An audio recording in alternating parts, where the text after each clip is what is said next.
Hey everyone. So for this lesson, I wanted to talk about the Baroque time period. So this is from the 1600s to the 1750s. If you do, or if you do not, please go grab a piece of paper and a pencil. It can be the same one that you wrote your previous notes on, but please make sure you take some of these notes down that I talk about. It won't be very much, just a couple of things here and there. And you can pause the video if you need time to do that. So with Baroque art, I'm going to talk about visual art first.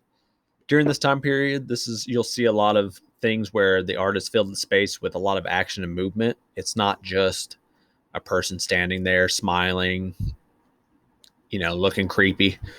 And they embrace dramatic theatrical aesthetics. So a lot of the stuff you'll see is over the top. Muscles are exaggerated, the body's exaggerated, blood squirting out of, faces and stuff is over the top. And then they also use the sharp contrast of light and dark to help make this even more dramatic. So some of the people from this time period that are famous, but I don't want to go in depth on today. You got Peter Paul Rubens. So notice how everything is really over the top. This guy is overly muscular. Everyone's pretty muscular. Diego Velázquez, Artemisia, this is one of my favorite paintings. This one's really neat in person. So Artemisia, she was really neat because during this time period, hardly any women were getting the opportunity to make art. It was just seen as a male thing. Women didn't have the ability to paint like a man. That was the whole idea, and that's what everyone would think. Then Artemisia came around and started painting these really graphic, intense paintings. So this is Judith slaying Holofernes, and what you can see is she's holding this head and cutting this off with this giant sword. Other people had done this painting before or this subject, and it always had the women looking away. They were too scared. The blood grossed them out. And Artemisia was like, no, that's ridiculous. These women, if they're doing this, they're obviously going to be not scared to see a little blood. And I actually got to see this piece up in Cincinnati a few years ago. And what's really neat that you can't see on this photo, that you can see in person, is that there's blood splatter all over the painting. So when you see it up in person, there's just these giant globs of blood that look like it was sprayed all over the canvas, which is pretty intense for not only just an art piece, but a woman during this time period to paint something like that. It just wasn't seen as, ladylike. Vermeer's another famous one. This one's called The Girl with the Pearl Earring. They actually made a really good movie about this a few years ago with Scarlett Johansson playing that role. Anthony Van Dyck, Frans Hals, and Rembrandt. Rembrandt's the biggest artist from this time period. This is a self-portrait. He kind of looks like Mario from Super Mario Brothers. His big thing was he was a portrait artist. He was considered the best portrait artist at this time. So he would do a lot of really interesting things that were different from other people. Most people would have, their person just sitting there in a chair, maybe hands in their lap, and that's it. What he wanted to show was something that the person would do. So, for example, if a person was a writer, he wanted them to be writing, read a book. And he would have, like it was saying, these dramatic lighting effects that would really emphasize different areas. He didn't really care about what was in the background in this painting. He wants you to see this guy writing this paper.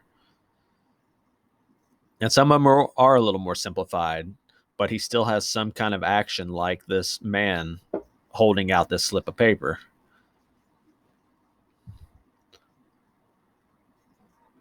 And you notice the super harsh lighting.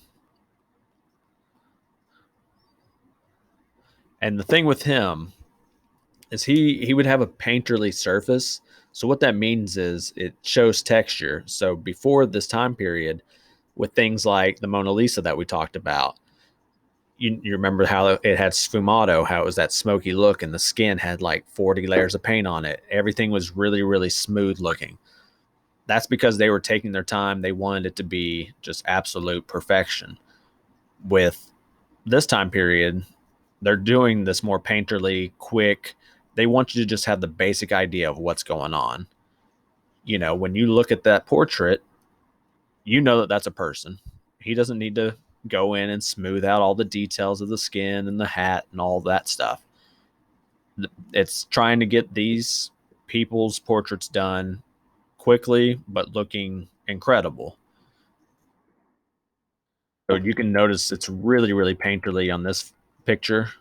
How you can see exactly where he put his brush marks. It's not perfectly smooth. It doesn't look like it's silk.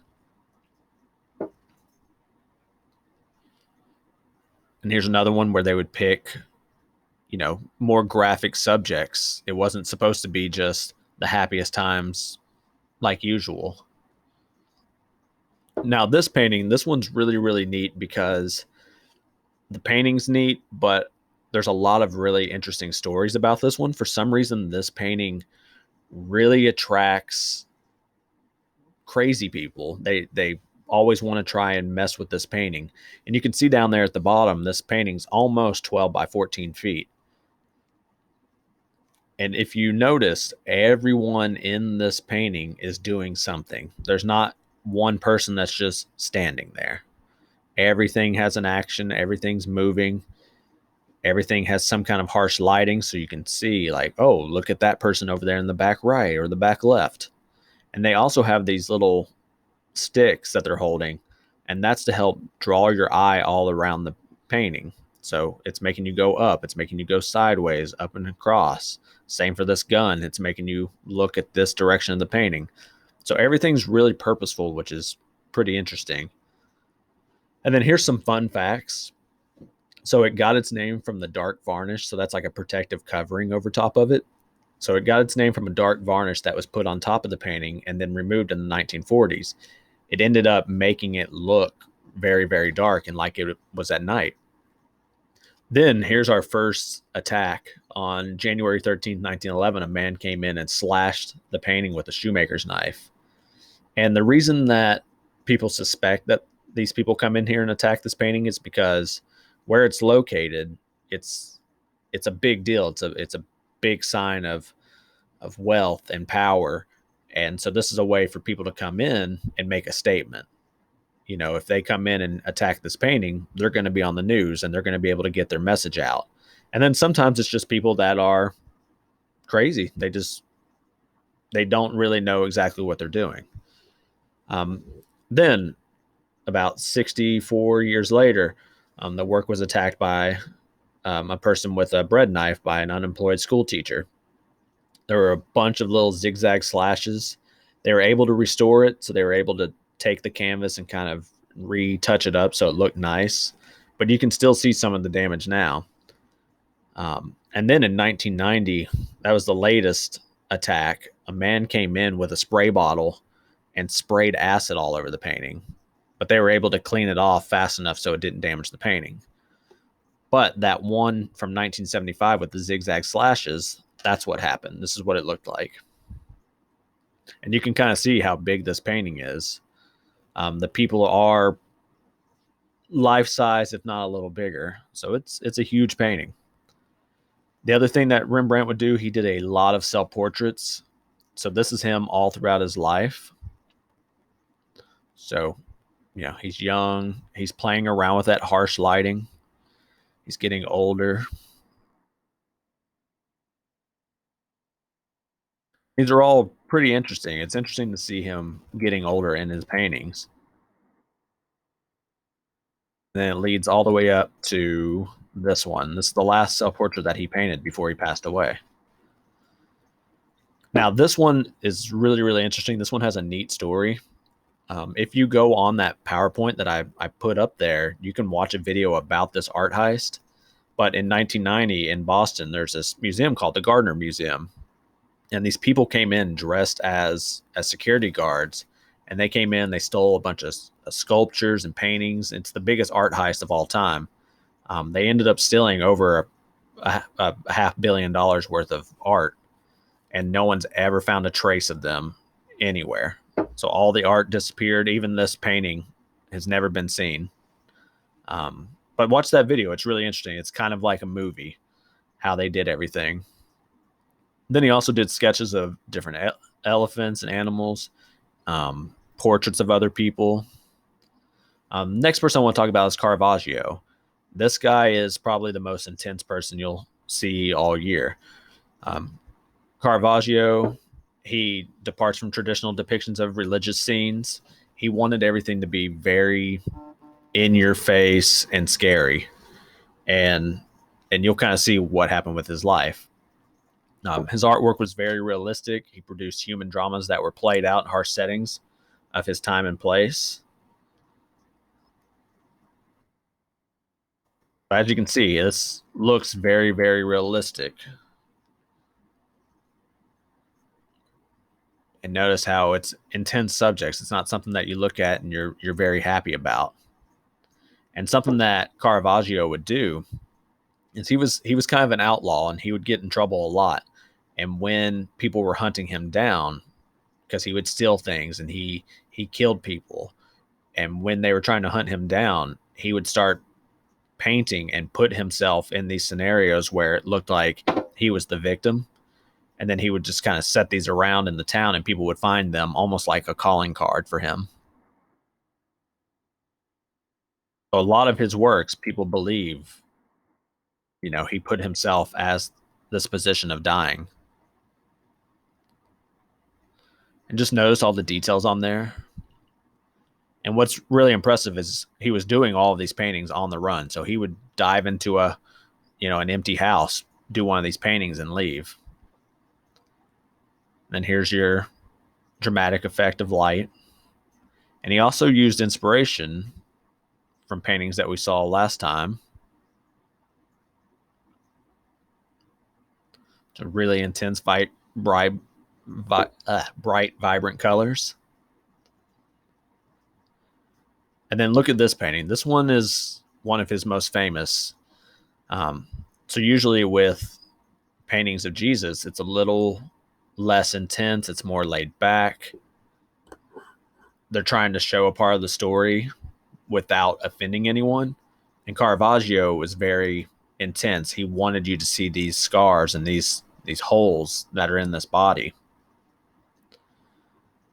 Take this painting, for example, this person that's about to be stomped on by this horse. It's all supposed to be just intense and get your attention.